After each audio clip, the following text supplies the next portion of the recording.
Hola gente bonita, hoy estamos de Domingo de Live con María José con un tema maravilloso y este tema es el trastorno desafiante oposicionista, en donde vamos a tener una invitada de categoría, a Teresa Andrade. Y mientras tanto yo voy a ir copiando aquí el tema, pero tengo que utilizar mis instrumentos, mis grandes instrumentos, mis lentes maravillosos, y ya estoy sintiendo por allá a mi invitada, a quien le voy a hacer una invitacioncita mientras yo voy copiando aquí el tema de hoy, que es el trastorno oposicionista. Ok, oposicionista desafiante. Wow, y aquí tanta gente maravillosa haciendo preguntas desafiantes.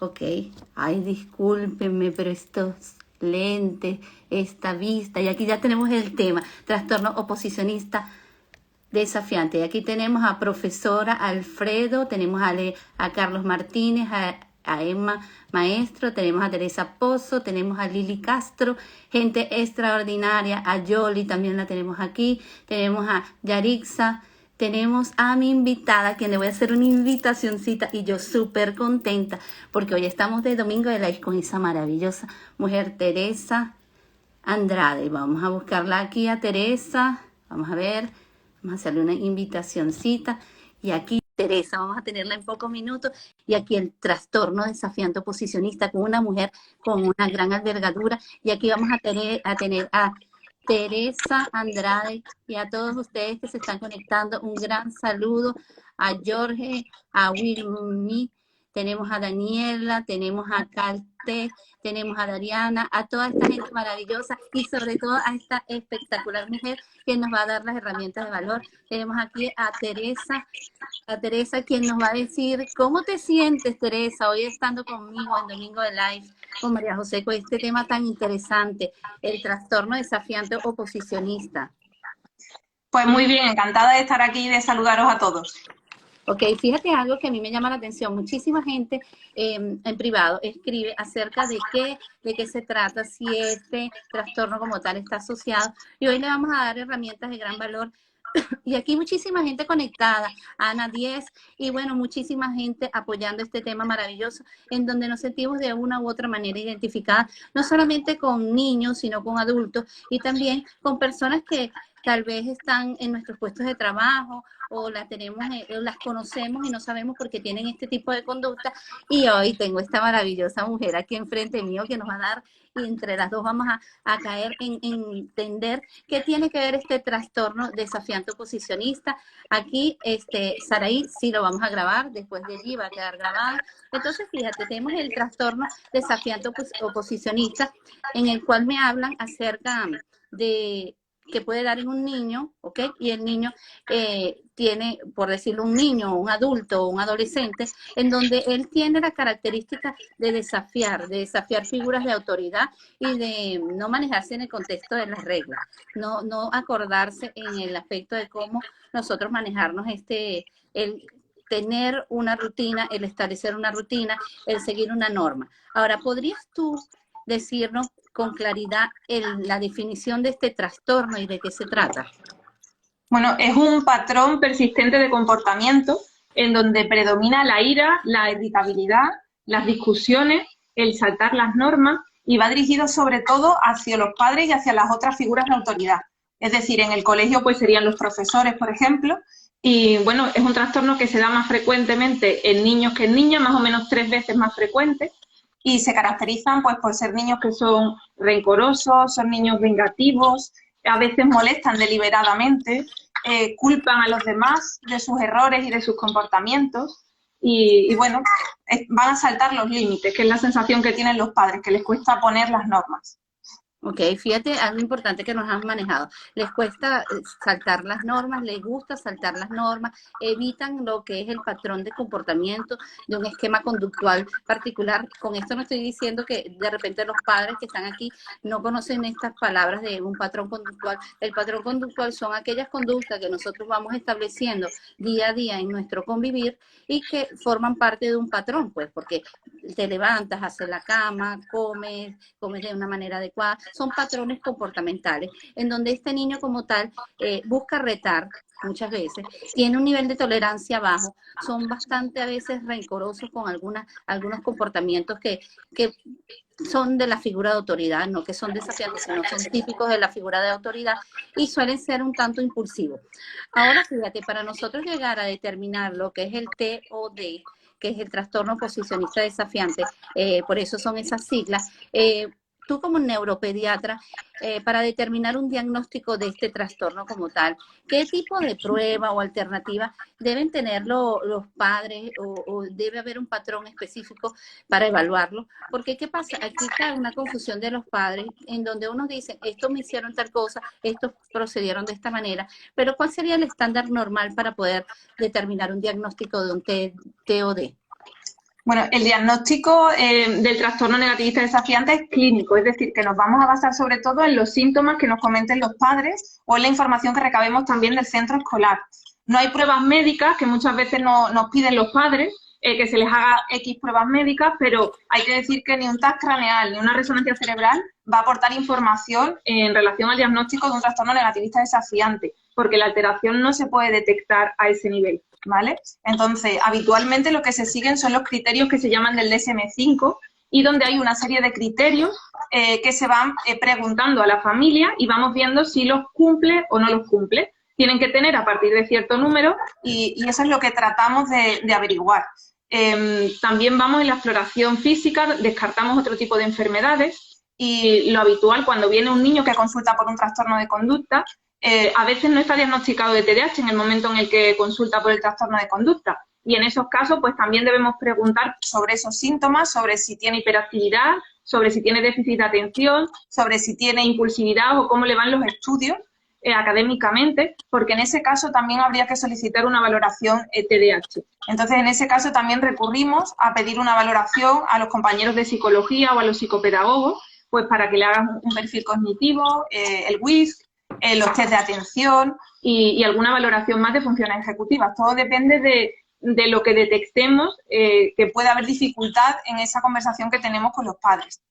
Exactamente, fíjate, algo importante que has tocado, pero antes que todo, mira, Teresa, yo no te había dicho esta pauta del live, a mí me encanta hacer cortes comerciales, y estos cortes comerciales son porque me encanta saludar a toda esta gente linda que está aquí receptiva con nosotros, y tenemos a Quash Vida, tenemos a Raquel, tenemos a tanta maravillosa gente, a Fly Blue, que siempre está en la mano con nosotros, a Jehová, tenemos a tanta gente linda, y aquí tenemos a Pame Vázquez que nos dice si va a quedar grabado desde Argentina, va a quedar grabado aquí en el GTV. Y tenemos también otra persona que nos dice, doctora, tengo una inquietud porque se ha relacionado con el TDA. Entonces, fíjate, aquí nos está hablando del trastorno de espectro autista, esta señora Edu Kids.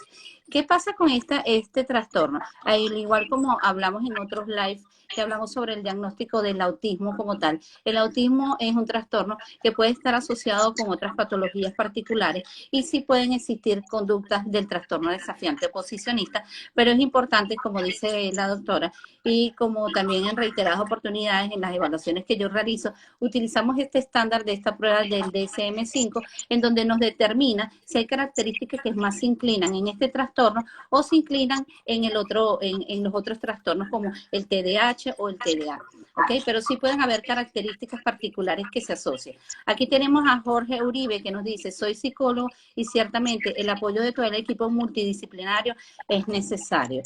Bueno, aquí tanta gente linda, Teresa, que te manda saludos y grandes gente aquí. Tenemos a Ocagus, que es una psicopedagoga de mi hijo, la psicopedagoga, ella dice que la psicopedagoga de su hijo, que le dice que tiene TDAH y no entra en una discapacidad.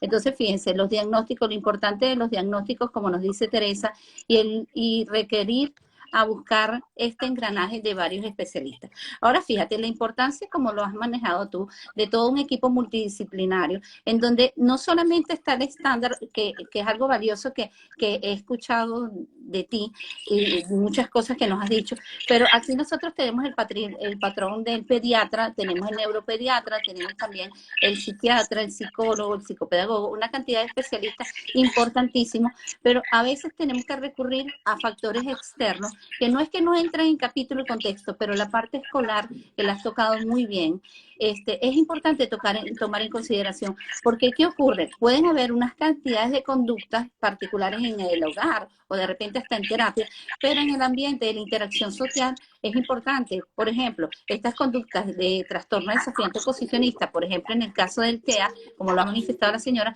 nosotros rompemos un paradigma de las conductas del autismo y de repente ocurren este tipo de conductas. Por eso es tan importante no solamente contar con este equipo multidisciplinario, también contar con el docente. El docente tiene muchísimas herramientas de valor que nos puede encajar en algo importantísimo. Ahora te pregunto, ¿cuáles serían los pasos que tú recomiendas para llegar al diagnóstico desde el equipo multidisciplinario? ¿Cuál sería la primera casa? ¿Cómo seguirían las demás? Vale. Aquí nos encontramos con mucha variedad. Cada niño que llega ha llegado por un camino y yo creo que no es que exista un camino único y punto. Pueden llegar de distintas vías. Yo voy a comentar lo que a mí me parece más adecuado, ¿vale? A mí lo que me parece más adecuado es que si los padres detectan que existen esos comportamientos, y nos referimos tanto a los síntomas del TDAH como a los síntomas del trastorno negativista desafiante, la primera persona a la que deberían de consultar sería el pediatra del niño, ¿vale? Entonces, esa es la persona que yo considero que es la primera en ser informada de estos síntomas. Una vez que la pediatra, ha valorado lo que están comentando los padres y la situación, considerará si tiene que remitirlo al especialista, ¿vale? En ese caso, según la zona, aquí, por ejemplo, en España, se deriva o a psiquiatría infantil o a neurología infantil, ¿vale? Y a partir de ahí, en esa consulta de especialista, lo ideal es que los padres, aparte de aportar su información, si pueden llevar información del colegio, si le han hecho algún informe el tutor o el equipo de valoración del equipo de orientación escolar, que toda esa información la aporten cuando vayan a la consulta del especialista.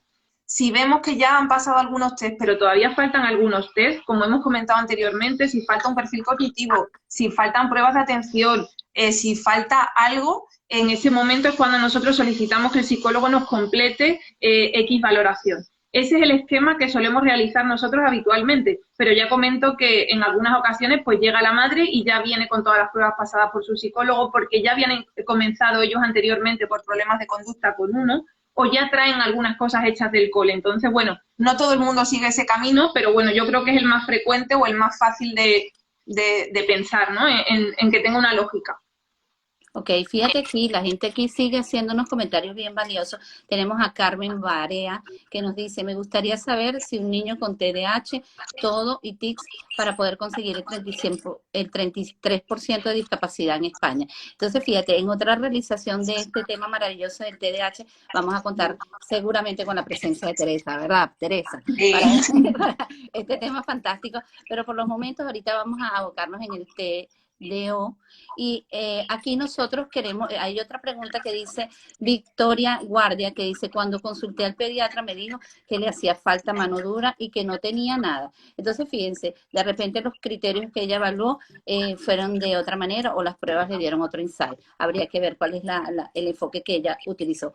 Por lo general, fíjate que estos niños tienen una característica bien primordial, que es lo que se llama la irritabilidad. La irritabilidad, no tener paciencia, tolerancia, se molestan con facilidad, hasta utilizan cierta cantidad de palabras, gestos, impulsividad total, y esta irritabilidad causa una consecuencia de una conducta, vamos a llamarlo, fuera del estándar de la normalidad en un ambiente. Se irritan o de repente lanzan algo y empiezan a ocurrir lo que se llaman las distintas conductas disruptivas en este chico, lo cual causa una irritabilidad también en el ambiente.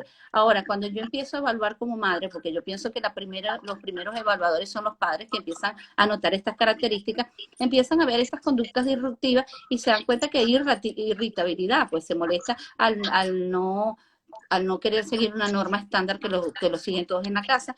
Y ahora te pregunto, si llega en el caso de un niño o una niña a consulta de Teresa con una irritabilidad, ¿sería esto un factor para poder medicar al chico por este problema de conducta? A ver, la irritabilidad por sí misma yo no la consideraría un factor tal cual, así a secas para medicar a un niño, ¿vale? Yo necesitaría saber qué comportamientos están asociados con esa irritabilidad, qué frecuencia tienen esos comportamientos y sobre todo, y para lo que para mí es más importante, cómo están repercutiendo en la vida del niño, en los distintos ámbitos de la vida del niño. ¿Vale? Yo me voy a basar en eso, ¿vale? Una cosa es que tú tengas un niño pues que sea un poco mentiroso, que no quiera hacer los deberes o que sea más travieso de la cuenta, y otra cosa pues es que hayan agresiones físicas, es que estén pasando otro tipo de situaciones. Entonces no se tiene en cuenta todo exactamente igual, ¿vale? Para mí lo fundamental es la repercusión. ¿Qué repercusión tiene a nivel académico? Eso está generando un problema académico, está generando un fracaso escolar, es un niño que lo han puesto candidato para repetir cursos, está alterando la dinámica familiar. Hay muchos padres que están medicados, muchos padres de niños con trastornos negativistas desafiantes, ellos lo reconocen en la consulta, que esta situación les desborda y están tomando tratamiento porque no saben cómo soportar esa situación tan explosiva en casa. Y también al niño hay que recordar que todo esto sucede por una falta de habilidades del niño. Al niño se le está generando un deterioro en la autoestima, está siendo rechazado en muchas ocasiones por el grupo de iguales. Entonces, cuando está existiendo ese grado de repercusión, se plantea con la familia una opción de tratamiento, pero no solo ni porque el niño esté diagnosticado de TDAH, no por cosas que se consideran banales, no, es cuando está existiendo una repercusión grave y que de no tratarse, ese deterioro en la autoestima y en la vida familiar va a tener unas consecuencias pues severas pues, para la vida de todas las personas que están implicadas. Claro. Fíjate, yo estoy totalmente de acuerdo que nosotros tenemos que evaluar que la irritabilidad es ver en qué componente está la irritabilidad, si está causando alguna situación fuera de control en la conducta o simplemente es una situación en donde hay un comportamiento desafiante, pero no hay una repercusión, una consecuencia, por llamarlo así. Ahora fíjate, yo sigo con mis cortes comerciales con Ivette Coronel, a Tizi, a esta gente línea de Necai, a Loma, y aquí teníamos por aquí un comentario, déjame buscarlo. Teníamos un comentario de una persona que nos hizo por aquí, ya va, no lo consigo, pero bueno, aquí dice, y cuando ya insulta, agrede, está mal en el colegio. Ese tipo de conductas particulares son las que se refiere Teresa, que están fuera del estatus de la normalidad, por llamarlo así, un estándar de la normalidad, porque fíjate, ella está alcanzando un componente de conductas disruptivas, el insultar, el agredir y el estar mal en el colegio. Y una de las características que a mí me llama mucho la atención es esta parte de que nosotros no debemos desenfocarnos solamente de ver la casa, terapia o en el parque. Tenemos que ir también a agentes importantes donde él necesita orden y coordinación. Por ejemplo, en la parte escolar. En la parte escolar, él requiere de un componente de normativas, un componente de aprendizaje, de dar. Y estos chicos, por lo general, empiezan con este desafío de mostrar conductas disruptivas para evadir la consecuencia de la conducta y, por tanto, llamar la atención. Porque entre las características que mencionó Teresa y también les mencioné, es que ellos buscan mucho llamar la atención con la conducta y lograr el objetivo. Ahora, si existe el causal, como lo está diciendo Teresa muy bien, que ya la conducta sobrepasa los límites, podemos hablar de una irritabilidad. ¿Es cierto, Teresa? Cuando ya hay agresión, cuando ya se vuelve demasiado intolerante. Cuando sobrepasan esos límites es cuando nosotros comenzamos a hablar con la familia de la opción de tratar farmacológicamente, ¿vale?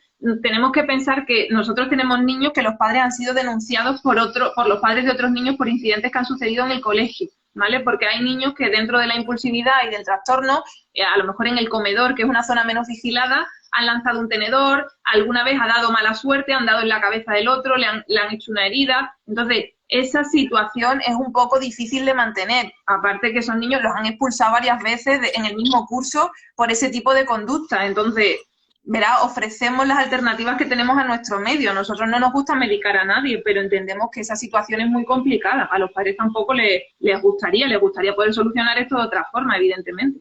Exacto, fíjate que ya sale en el rasgo en donde nosotros tenemos que buscar otros agentes, porque ya estamos hablando de una conducta desafiante que altera toda una colectividad y por tanto ahí hablaríamos de un enfoque de evaluar más a profundidad por qué viene esta irritabilidad. Aquí saludos a José Manuel y Necay nos dice, ¿tiene algún rango de edad en la que se presenta? ¿Qué nos dirías en ese aspecto, Teresa? ¿Existe A un ver, estándar de una edad en donde se pueda empezar a determinar esta conducta? lo habitual es que sea a partir de los 6 años coincidiendo con la edad del diagnóstico del TDAH, pero es verdad que en muchas ocasiones aparece antes, que a partir de los 4 o 5 años ya empezamos a ver comportamientos que no son normales, que es una impulsividad excesiva, que hay mucha tendencia a responder físicamente bueno, nos vamos dando cuenta y vamos hablando con los padres de la necesidad en esa etapa que no ponemos tratamiento, de las terapias y de intentar modificar lo que podamos con tratamientos no farmacológicos, pero es verdad que aunque es a partir de los 6, muchas veces lo detectamos antes de que ya empieza a haber comportamientos que superan un poquito el límite normal. Bueno, fíjate algo que a mí me llama la atención y siempre se ha hablado, tanto en el trastorno de espectro autista como en el TDAH, que para nosotros poder determinar unas conductas en particular, tenemos que empezar a observar la parte de la interacción social. Y en la parte de la interacción social, claramente está asociada en esas edades en donde existe el preescolar, por llamarlo así, el previo a la escuela y la escuela como tal. Allí empieza otros desafíos con estos chicos, ya sea cualquiera de los trastornos, y podemos determinar que hay un cambio de comportamiento. Aquí tenemos a George Kera, que nos dice, la medicación es distinta que la del TDAH. Depende. Si el trastorno negativista desafiante es asociado o secundario, como queramos llamarlo, a un TDAH, en ese caso mejoran con el tratamiento habitualmente del TDAH, ¿vale? Pero hay casos que hay del 3 al 5% de los niños van a tener el trastorno negativista desafiante sin que se trate de un TDAH, o sea, directamente ese trastorno. En ese caso no se empieza por un tratamiento del TDAH, se empieza por otro tipo de tratamientos que tienen un perfil más antipsicótico, que lo podemos decir así, la risperidona, por ejemplo, ¿vale? También en casos de trastorno negativista desafiante en niños con TDAH que no están respondiendo a los tratamientos habituales del TDAH, se utiliza este otro tipo de fármacos, que tiene un perfil un poquito más intenso sobre la conducta, ¿vale? Pero todo depende. La inmensa mayoría de los niños que tienen trastorno de conducta y que son TDAH responden a los estimulantes o al tratamiento habitual que se realice para el TDAH. Ok, fíjense que aquí hay una diversidad, no existe un estándar particular de hablar de la medicación. Una de los componentes, no sé si en el caso de Teresa está de acuerdo, es nosotros proceder al esquema conductual y tratar de evitar la medicación. ¿Por qué? Porque si no es recurrente, conductas de irritabilidad que salgan de la norma y podemos concretarlo con un plan conductual, sería lo más idóneo. Aquí nos dice Génova 2485, ¿quién diagnostica este trastorno? ¿El psicólogo o el neurólogo? Para mí serían ambos, pero no sé qué piensa Teresa. Yo también creo que ambos, o sea, vienen a consulta, comentan, dependerá del que lo vea primero muchas veces, si lo ha visto el psicólogo porque ya lo llevará por temas de conducta o porque ha visto un gabinete cerca y ha preferido la madre llevarlo, o si lo está comentando en la consulta. Nosotros igualmente, es lo que comentaba anteriormente, si vemos como la mayoría de niños con trastorno negativista desafiante tienen síntomas de TDAH, nosotros vamos a solicitar una valoración complementaria por psicólogo para que pasen determinados test. Entonces, habitualmente es ambos. Nosotros hacemos una parte, ellos hacen otra, y a veces lo que necesitan es que en un informe aparezca reflejado todo junto, que se ha valorado por un médico, que están los test hechos del psicólogo y que se confirma ese diagnóstico con X tratamiento, sea farmacológico o no sea farmacológico. Y fíjense algo importante que yo quiero aclarar aquí a esta gente bonita que se ha conectado. La importancia de un diagnóstico es algo muy delicado, en donde nosotros tenemos que tomar en consideración que tiene que haber la diversidad de un equipo multidisciplinario, en donde cada uno da su enfoque de manera particular. Si hablamos del psicólogo, él va a decir cómo está la conducta y cómo se refleja. El neurólogo va a decir neurológicamente cómo está este proceso a nivel de las neuronas, a nivel de un electroencefalograma, de un estudio profundo, y cada uno va a decir su aporte, porque cada uno de estos entes, desde el psicólogo, neurólogo, pediatra, todos son importantísimos en el proceso evolutivo del niño. Por tanto, decir un esquema de que uno es el que determina, debe haber un esquema de todos, porque al final el neurólogo, por dar su diagnóstico y ver que hay una irritabilidad, en el caso del trastorno oposicionista, él tiene que necesitar de un psicólogo para poder manejar lo que es el esquema conductual. Ahora tenemos a la Violet Flores, que dice: en una consulta a mi hijo de 8 años, le hicieron un electroencefalograma hace 3 años y mi tercer neuropediatra me está pidiendo otra vez el mismo análisis. Y quiero saber si es necesario hacerlo otra vez. ¿Qué piensas? Nosotros habitualmente yo asocio el realizar un electroencefalograma para un TDAH a un criterio algo antiguo, ¿vale? Nosotros en la actualidad no hacemos a un niño, si es exclusivamente la sospecha de un TDAH, no hacemos un electroencefalograma. Otra cosa es que me entre en dudas de un niño que tiene déficit de atención y pueda tener crisis de ausencia. En ese caso sí, evidentemente, pero porque pienso que hay una sospecha de una epilepsia. Pero solo por un TDAH no, porque en el electro no se va a ver nada que sea compatible con un TDAH. Ahí aparecen descargas tipo epiléptica. Si no hay sospecha ni duda con un trastorno epiléptico, no hay por qué hacer un electroencefalograma. Entonces, yo no lo haría ni la primera, ni la segunda, ni la tercera vez, pero tampoco sé si ese neurólogo es que tiene la duda de que exista un trastorno como lo que he comentado, como una epilepsia de ausencias o algo que a veces con los niños que tienen un déficit de atención se confunden, porque se quedan ensimismados y no sabes si se han ensimismado por el déficit de atención o están ensimismados por una crisis de ausencia. Yo solo lo consideraría en ese caso. Como no sé lo que piensa el neurólogo, pues no te podría decir. Bueno, y fíjate que hay algo importante en lo que has dicho, pues este estudio como tal nos da una visión de algunas alteraciones orgánicas y que tiene que ver con cambios, como lo has dicho, cambios de ausencia. Pero también existe que hay niños con irritabilidades o hay niños que tienen hiperactividad, en donde no un electro nos determina nada, sino que simplemente tenemos que llegar a estudios más profundos, como un TAC, o llegar a estudios en donde podamos observar qué más a nivel neurológico está pasando.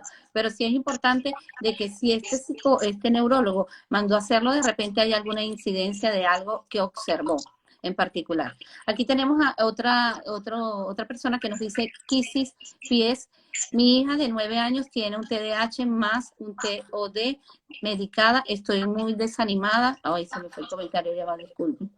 Pero volvió el comentario, déjenme buscarlo otra vez. Si lo tienes allí, no, aquí está. Me tiene muy desanimada porque no le veo solución, no se le puede decir nada, gruñe y nos falta respeto y rompe cosas. Además, celosísima de la hermana de 2 años. Fíjense como aquí hay aspectos importantes. Hay una medicación en donde tenemos que ver cómo está y cómo se ha ajustado. ¿Por qué? Porque la medicación tiene un aspecto importante en cualquiera de los trastornos, ¿no? Cuando hay un cambio de conducta, como psicólogo conductual se los digo, cuando hay un cambio de conducta, lo primero que hay de incidencia, si el niño es medicado, es ir directamente a la medicación, para ver si hay que reajustar o si hay algún cambio orgánico que está incidiendo también en ella, porque vamos a estar conscientes de que cuando hay esta medicación, ella produce un cambio de comportamiento, pues se relaja el niño más o de repente baja este tipo de conductas de irritabilidad. Entonces tenemos que ver qué es lo que está pasando con esta medicación. Ahora, Teresa, ¿qué piensas tú de este caso de estar medicada y al mismo tiempo continúa con estas conductas tan alteradas? Hombre, lo debería de informar al neurólogo o al psiquiatra que lo esté llevando. A veces sucede que el fármaco que has escogido, pues a esa persona no le funciona. Eso pasa como todos los fármacos a todas las personas, que uno piensa que te va a ir bien y a esa persona en concreto pues no le va bien, ¿vale? Entonces eso es tan fácil como comentarlo con el médico. A mí me pasa y a todos los médicos les pasa. Entonces habrá que reevaluar el perfil de ese niño. A veces, por ejemplo, si solo tienes en cuenta el TDAH, optarías por una primera elección farmacológica que sería diferente de si sabes que esa persona es un TDAH y un trastorno de conducta, o si es un TDAH y tiene un trastorno de ansiedad, o si es un TDAH y tiene un trastorno de lenguaje. Entonces, a veces volver a valorar y preguntar por esas otras comorbilidades o esos otros trastornos asociados que a veces hacen que modifiquemos el tratamiento que hemos puesto, pues es algo importante para saber qué está pasando. Luego, no todos los niños responden a la misma dosis de tratamiento. Se pone una dosis que es estándar y que se ajusta a los kilos de peso del niño. Pero hay gente que es muy sensible y requiere dosis muy bajitas. pero todas esas cosas no se pueden anticipar así, no sabemos quién lo va a hacer. Entonces, cuando los padres te lo van comentando, se va ajustando. Según lo que te vayan comentando los padres, tú sabes si tienes que subir, si tienes que bajar o si tienes automáticamente que suspender y empezar con otro fármaco diferente. Sí, bueno, fíjense como dice Teresa, esto es un proceso de adaptación y es un proceso de supervisión en donde tenemos que de lado a lado decir las realidades, cómo se ha visto las conductas. Aquí tenemos a Isabel Gainza, 76, que nos dice, buen día, excelente información. Quería saber los efectos secundarios que puede tener la atomoxetina. La atomoxetina es un fármaco no estimulante, ¿vale? Hablamos en el tratamiento tanto del TDAH como los trastornos de conducta secundarios al TDAH, están los tratamientos estimulantes y los no estimulantes, ¿vale? La atomoxetina en general tiene menos efectos secundarios que los tratamientos estimulantes y suele ser mejor tolerada. A veces se te puede quitar un poco el apetito, pero no al punto ni lo que se conoce cuando se están tomando estimulantes, suele ser algo mucho más llevadero. Y luego la parte esta de irritabilidad o de apatía que le entra a algunos niños cuando toman estimulantes no sucede con la atomoxetina, ¿vale? Entonces el perfil de efectos secundarios es más bien bajito, no suelen comentar cosas importantes los padres de niños que están tomando atomoxetina, ¿vale?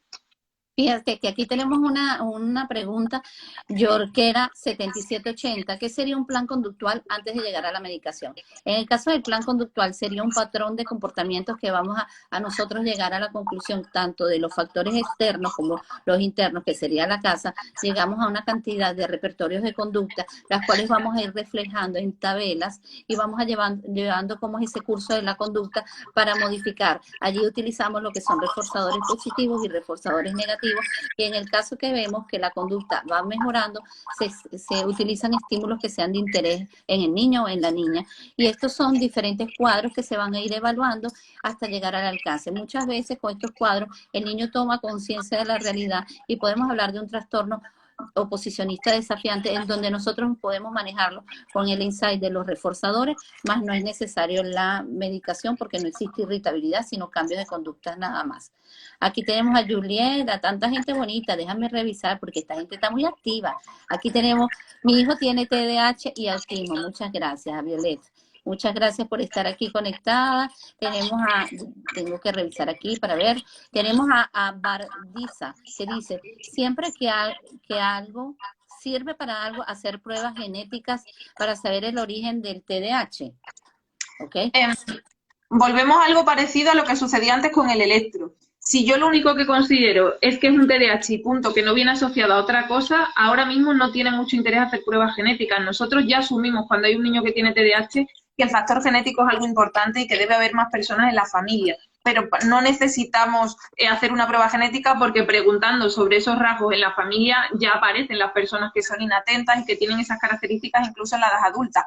Otra cosa es que yo vea un comportamiento tipo TDAH en un niño que va pues con cierto retraso en el desarrollo, que pueden aparecer otro tipo de características que no lo justifica el TDAH y que nosotros pensamos que esos síntomas de TDAH son secundarios a un cuadro genético, a una enfermedad genética. En ese caso sí, ¿vale? Pasaría como con el electro y la epilepsia. Si yo sospecho una epilepsia aparte o para hacer el diagnóstico diferencial, sí lo realizaría. En este caso igual, si yo creo que los síntomas del TDAH no son primarios, sino que son secundarios a un cuadro, a una enfermedad genética, porque hay otras cosas que están pasando y que no lo justifica para nada los síntomas clásicos de un TDAH y que eso ya son conocidos por todos, en ese caso sí lo haría. Pero solo por investigar qué gen de TDAH tiene el niño, no, ahora mismo no tiene mucho sentido y no se está realizando.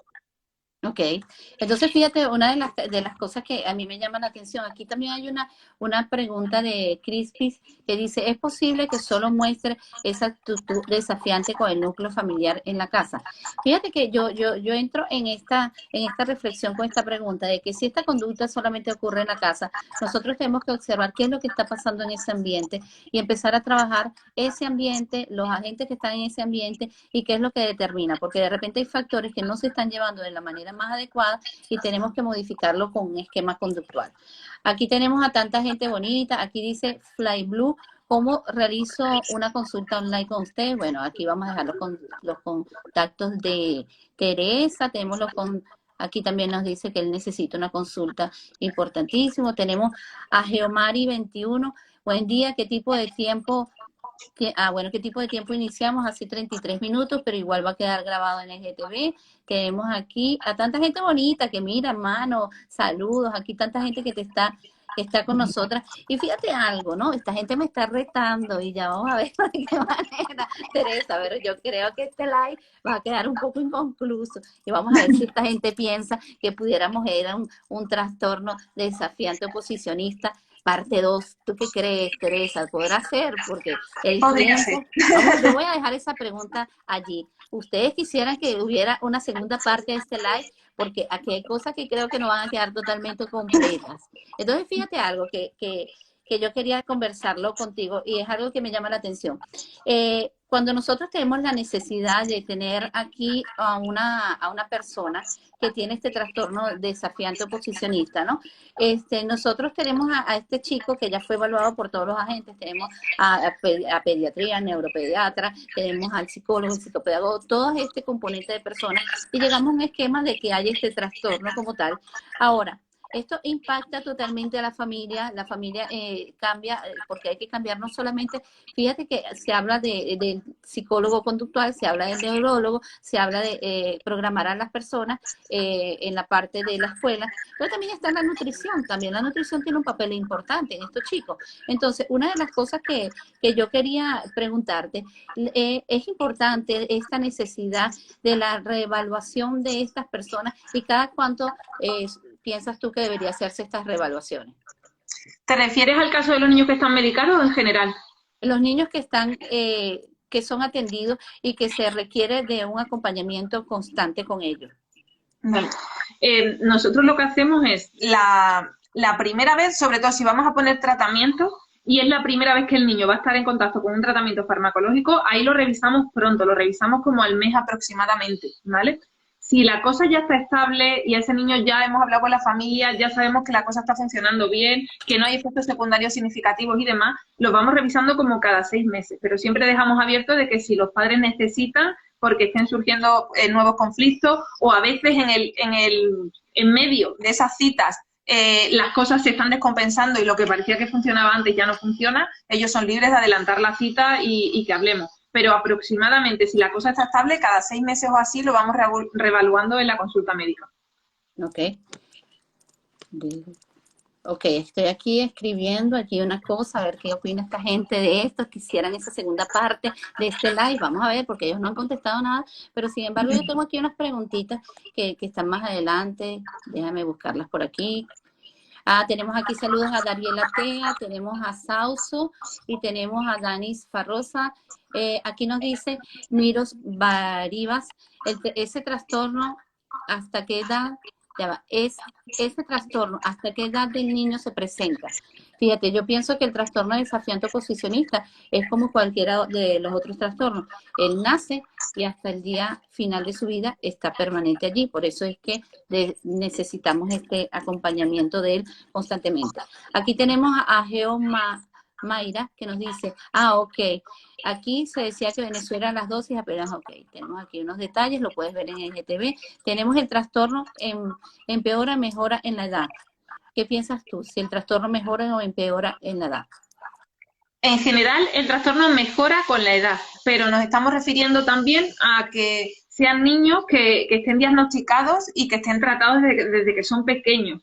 Eso es lo que sabemos que mejor funciona. Y con tratados nos referimos tanto a la parte de terapia o farmacológico, uno u otro, o los dos, o lo que haya hecho falta realmente en ese caso, ¿vale? Yo creo que el que haya niños que no se diagnostican a tiempo, ni que se le están dando recursos para que solventen o puedan compensar esa falta de habilidades que ellos tienen, a veces complica un poco la evolución posterior. Yo veo que la evolución es mucho mejor en los niños que han estado en terapia o que han recibido tratamiento desde pequeñitos, porque la mayoría vemos cuando nosotros los atendemos por ser pediatras hasta los 14 años, la evolución es absolutamente espectacular en la mayoría de casos. Y incluso niños que han sido con un comportamiento muy impulsivo, de los que han echado de clase, de los que han pasado cosas serias, la mayoría está muy bien y yo estoy tranquila en la adolescencia cuando van a pasar ya los controles de adultos porque van con esa parte conductual muy controlada. Otra cosa diferente es los niños que no se han tratado,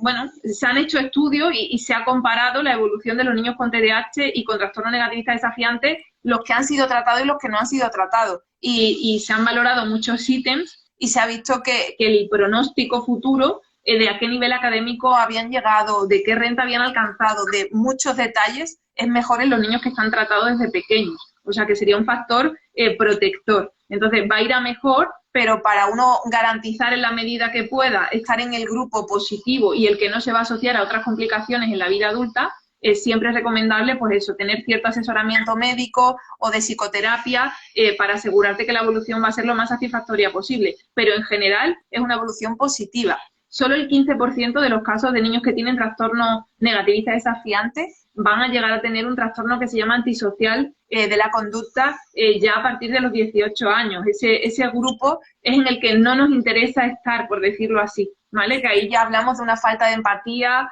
hablamos de ya que se puede tendencia a temas de drogas o actividades delictivas. Esa historia es de la que nos queremos intentar alejar y que el trastorno llegue lo más controlado posible a la adolescencia para que no pase más allá a la parte de la edad adulta. Ok, fíjate algo que a mí me llama la atención. Cuando nosotros vamos y llevamos a esos niños a consulta, a cualquiera de los especialistas, todo comienza con una anamnesis, ¿ok? En la anamnesis se van reflejando una cantidad de datos de valor que me hablan acerca de la historia de vida de este chico o de esta niña, y allí salen factores importantes, ¿ok?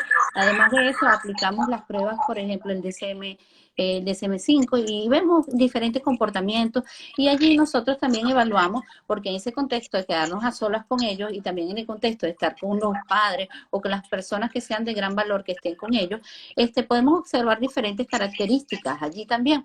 Entonces, ¿qué ocurre? Yo como psicólogo conductual aplico un programa conductual, pero veo que hay diferentes incidencias en los comportamientos de las personas que guían que no me enriquecen el programa conductual. ¿En qué sentido hablo de esto? Yo digo, vamos a delimitar la norma, y desafían con este tipo de tratamiento, y de repente se vuelven irritables con el niño, no tienen paciencia, y yo veo que este comportamiento me induce de que esas personitas también tienen ciertas características con el TOD. ¿Ok? Entonces, ¿qué pasa? Nosotros vemos que un trastorno puede ir de generación en generación, también puede ser que el trastorno no esté en ninguno, ¿no? Pero cuando va de generación en generación, ¿cuál es la incidencia de por llamar este factor genético, de que los padres tengan esta irritabilidad y no tengan tolerancia, no se comporten y de repente son un tanto irritables y bueno, utilizan calificativos o utilizan amenazas de algún tipo, y que causan impacto en este chico que no va a evolucionar con ningún plan conductual, porque estamos hablando de dos factores que tienen un TOD. La incidencia genética es muy importante en la evaluación del trastorno oposicionista desafiante.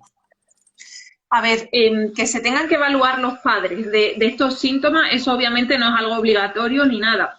A nosotros nos ha pasado haciendo la historia la historia del niño, de la familia, los antecedentes familiares, cuando comentan que el padre o que un hermano del padre, un hermano de la madre ha tenido síntomas o tiene síntomas en la actualidad. Es verdad que algunos padres se han querido valorar cuando ellos están consultando por su hijo, porque ellos han leído y ellos dicen, yo creo que yo tengo algo parecido a esto. Ha salido de ellos, y de hecho yo tuve que buscar un psicólogo de adulto y un neurólogo de adulto que viera a los padres de las veces que ellos me han preguntado que quién los puede valorar y tratar a ellos, y claro, yo soy de pediatría y yo no puedo atenderles, pero bueno, ha salido de ellos. En el tema de la herencia genética, los trastornos de conducta tienen factores genéticos implicados. Todos los trastornos de conducta, no solo el trastorno negativista desafiante. Y bueno, hacen que se vayan agregando en una familia ese tipo de características, que luego, a veces, en función de características del entorno, bueno, pues se han visto más o han dado más problemas o han dado menos problemas. Pero sobre todo lo que más herencia tiene descrita es el TDAH. El TDAH es algo que es ampliamente conocido, que es hereditario, y es raro encontrar un caso que no sea genético, por decirlo así, o hereditario. En esos casos son casos de niños que han sido prematuros o han sido un bajo peso al nacimiento o han tenido un sufrimiento fetal, pero la mayoría de casos son casos heredados. Y también hay que recordar que tú heredas el gen de tu padre o de tu tío que lleva el tema del TDAH, y a lo mejor a la otra persona solo se le ha manifestado como un déficit de atención, y tiene un niño que tiene déficit de atención, hiperactividad, impulsividad y trastorno de conducta. Eso también hay que saberlo. Uno hereda el gen, pero la expresión de ese gen cambia según la persona porque la expresión va a estar afectada por cosas del ambiente, ¿vale? Entonces hay veces que dice, no, no puede haberlo heredado de mí porque yo solo tengo déficit de atención. No, eso no es así. Tú heredas el gen ese que lleva el déficit de atención y luego en tu hijo aparte se pueden activar otro tipo de cosas.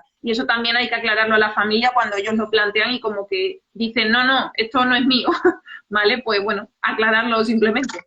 Bueno, y fíjate algo que nos has dicho maravilloso, que es la importancia de, en esta entrevista inicial, ser recolectores de muchísima información y ser los padres bien abiertos a decir las realidades, porque tal vez no es directamente los progenitores, pero de repente puede ser los tíos o pueden haber algunos factores de incidencia en donde existe irritabilidad, porque tenemos por lo menos síndromes como el Prader-Willi, en donde hay una cantidad de conductas irritables, en donde hay conductas muy desafiantes y también es importante considerar este aspecto que es necesario. Por tanto, todo factor que sea de vital importancia en el apoyo del niño para la evaluación es necesario. Como lo dice muy claramente Teresa, la evaluación de un neuropediatra es algo particular de niños y hay la del neurólogo que evalúa totalmente lo que es la incidencia. Hacer la evaluación neurológica, porque eso también es algo que a mí me llama mucho la atención. La gente dice que cuando ya yo estoy adulto, para que yo me voy a evaluar neurológicamente, ya estoy viejo. Entonces yo digo, pero es que definitivamente si tienes una conducta de trastorno, tiene que ser modificada, tiene que ser tratada y no importa la edad, porque ¿qué ocurre, por ejemplo? En el niño afloran conductas desafiantes, ¿verdad? Pero después vienen otras etapas y existe, por ejemplo, la adolescencia y la adolescencia nos induce que hay cambios hormonales en donde va a haber un cambio de comportamiento, pues porque el cuerpo cambia, porque tengo otros estímulos y aunado, si tengo las conductas desafiantes, es algo que yo tengo que tratar. Entonces, tenemos que estar claros de algo, ser grandes observadores de las conductas de los niños y no caernos a cuentos, por decirlo así, de que es que no, es que él a veces que se molesta. Ir llegando como un registro de lo que está pasando, en qué momento se irrita, si es recurrente y si es irritar tiene una connotación muy grande, porque no es solamente que se irrite y conteste, sino que de repente llega un contexto de agresión. Entonces, fíjate, cuando se presentan conductas como discutir, como saltarse de las normas, como irritarse, como lanzar objetos, es decir, una cantidad de componentes y estamos hablando de que llega la adolescencia y por lo general los padres esta etapa lo ven una cosa terrible, porque bueno, vamos a estar claros que hay cambios, del niño pasa a un componente hormonal distinto, el niño tiene otros intereses y en esta etapa nosotros podemos determinar con más prontitud el trastorno desafiante o, o no, o sería solamente en las otras etapas que se vería más resaltante, o en esta se resaltan más las características. Yo pienso que en este aspecto ya hay una adultez tomada de manera disfrazada, ¿no? Y hay unos cambios hormonales que conllevan a cambios de comportamiento aún más fuertes. Entonces, ¿me podrías decir tú, Teresa, cómo poder determinar que en el adolescente si presenta un TOD? ¿Qué características, qué podríamos nosotros dejar aparte de decir que, no, es que yo pienso, hay cambios hormonales, pero hay componentes de conducta que no tienen nada que ver con lo hormonal, conllevan a una irritabilidad, a un cambio de conducta? ¿Qué me podrías decir de los adolescentes? A ver, de los adolescentes al final para el diagnóstico nos pasa igual que para los niños, es decir, el diagnóstico va a ser clínico y nos vamos a basar en los síntomas que nos estén comentando las familias.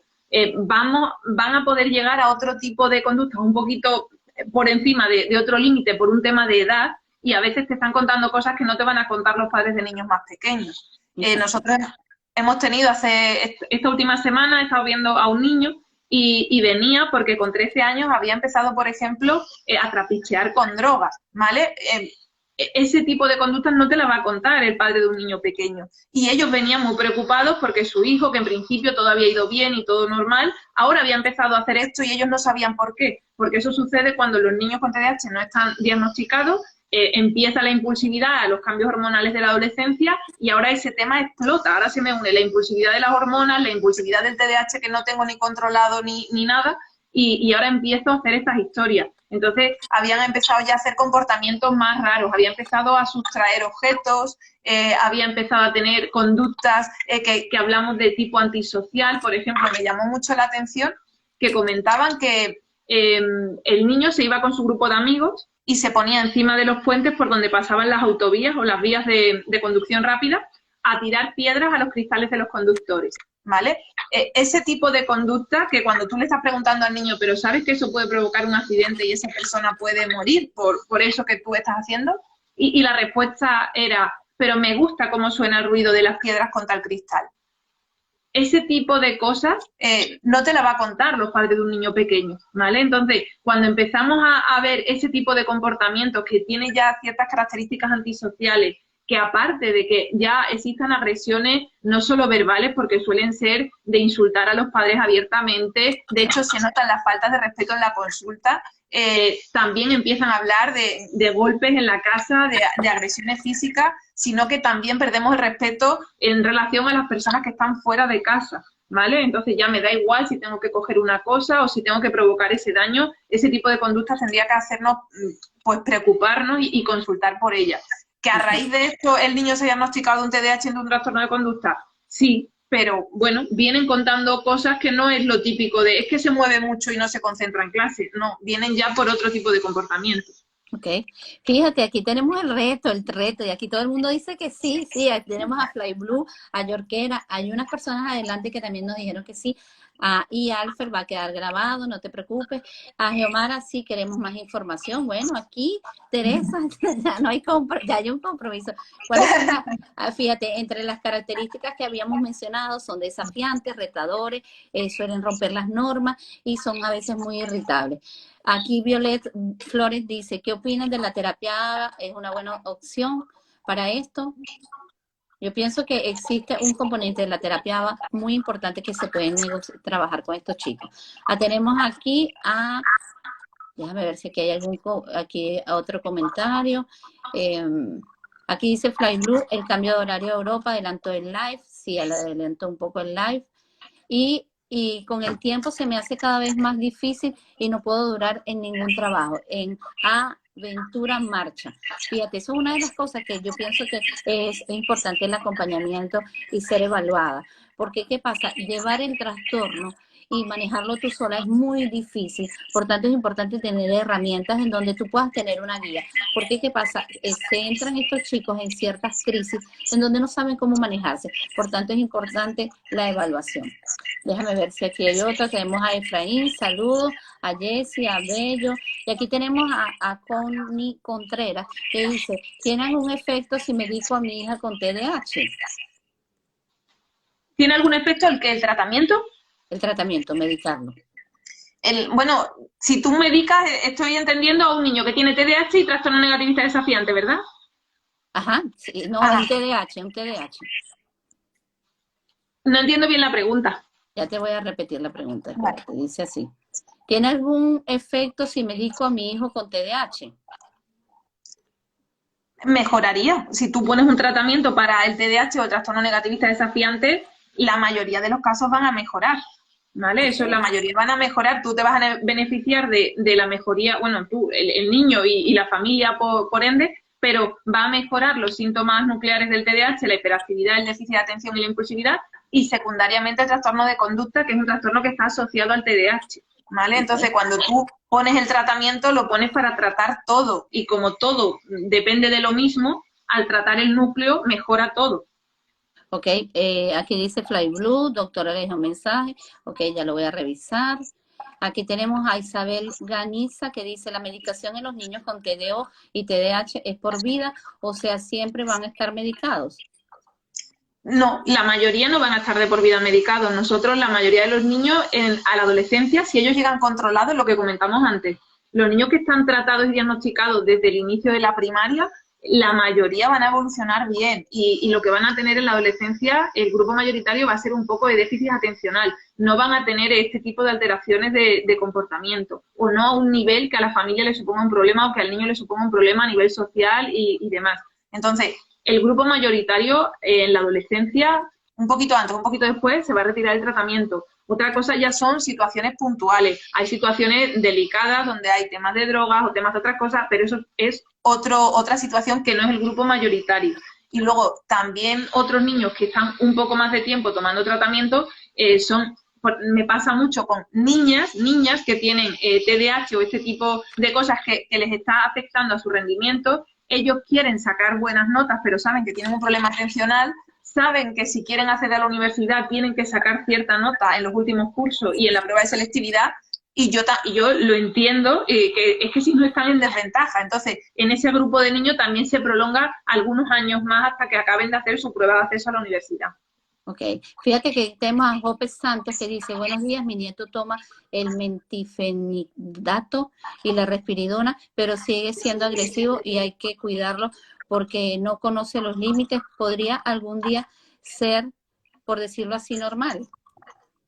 Sí, podría ser. Si solo, Exactamente. claro, si solo es un TDAH, el TDAH lo que hay que pensar es que es un retraso madurativo. El cerebro madura con 3 años de retraso en esas funciones ejecutivas. Entonces, el que ahora no lo veamos normal no significa que no lo vayamos a ver normal nunca, ¿vale? Hay que dar un poco de tiempo bueno, un poco no, realmente son varios años y a veces a los padres se les hace largo. Pero bueno, hay que pensar que estamos hablando de un retraso madurativo y que con el tiempo las cosas mejoran.